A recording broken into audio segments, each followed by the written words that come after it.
going out of mind, and I wish you would stay. Falling out of my head, I got a twisted sense of time. Feels like I'm turning red.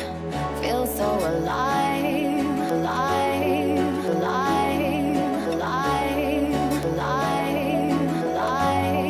alive, alive,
What's up YouTube? Welcome back to Homebrew Subaru. So as you just saw, I got the Forester sprayed with some paint.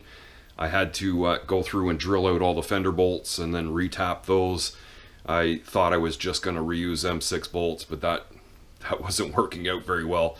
So I had to step up to M8, and then I realized that I didn't have an M8 tap, so I had to go to 5/16, and then I didn't have any 5/16 stainless bolts, so I had to run out and get some of those. You know how it is. So from way back here, it might not look so bad, but as we get a little closer, we're going to see some major flaws in the paint.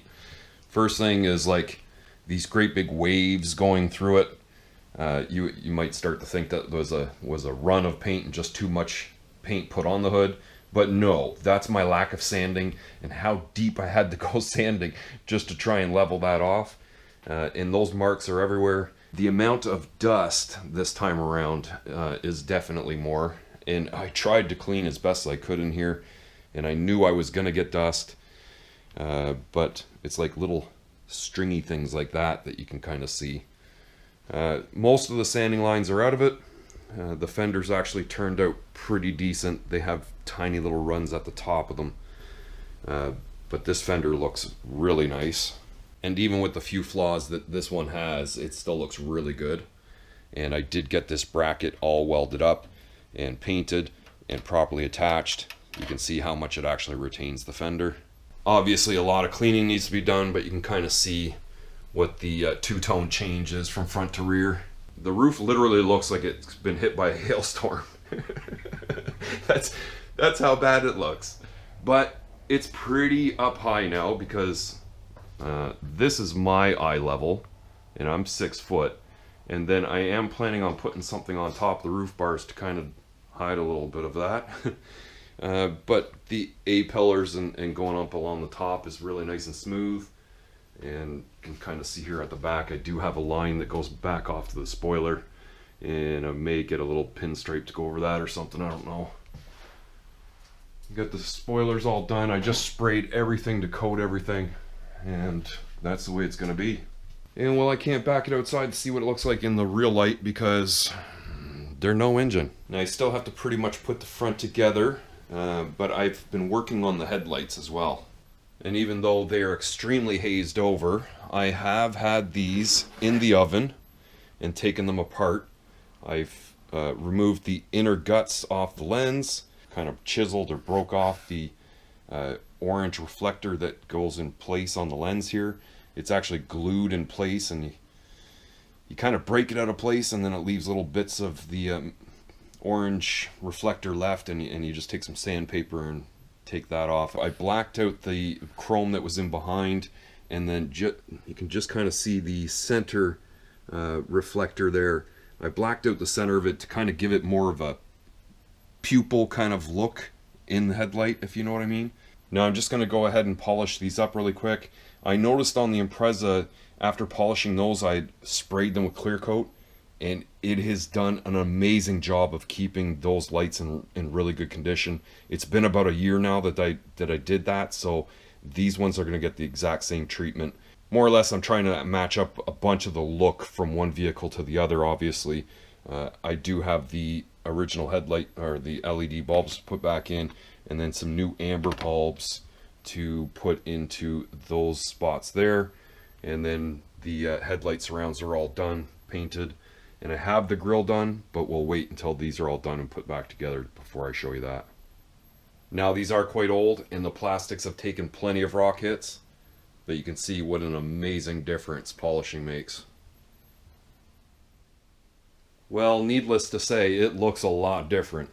The silver paint now black, and the grille was black and now it's silver, has really changed it up and just given the Forester a completely different look. All these little mounting tabs that held these headlight surrounds on were all broken to pieces, and everything for the grille was broken as well. So I was actually able to make up like a little Christmas tree and kind of cut it to shape and get it to poke in there. It actually fastened it right up. The grill I had to zip tie all in place. I'm not so sure I'll actually get it back out without pulling the rad back out, but I'll figure that out in the future. Now the headlights, you can tell there's quite a bit of haze to them, but what actually happened there is I got too much clear coat on. And as you look really close, you can actually see it starting to split.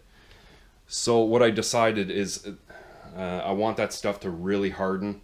It's only been about maybe 12-16 hours since I sprayed them, so I'm gonna wait a couple days, probably after I'm done with the engine, and then probably come through here and do a little wet sanding, and I think that will take care of it. If not, then I'll just do another little polish on while they're installed, and I think that they'll turn out real nice. Now I really can't turn the ignition on because I'll have fuel all over the place, but I turned the park light switch on, and you can kind of get an idea what those clearance lights look like. And then I did use new stainless hardware to hold all the headlights in, and new stainless hardware on the latch. The latch has all been sprayed, so I'm pretty much done here. Now trust me, I realize this is by no means a professional job. I've spray painted a car in my home garage, and the results that I have are the results I kind of expected. The main point of this was to clean up all those rock chips and the peeling clear coat and the left front fender that was all alligator scaled. just to kind of reseal all of the paint and resist against any further corrosion or rust from happening. I've done a really good job of that, I feel. And then furthermore, if this thing gets scratched going down a trail and some brush comes up against it, I'm not going to lose my mind. I realize what I've done here. I realize the quality of it, and to be honest, I could do it again if I really had to. Now there is a couple little minor things like reattaching the front bumper, and then the hood prop. I actually need to clean that up and put that back in. But I'm ready to reinstall the green bastard, and that's what I'm going to be pushing on to next. If you like this video, definitely give it a thumbs up, and if you're new here and you haven't already, please consider hitting that subscribe button. Leave your questions and comments further down below, and I'll see you in the next one.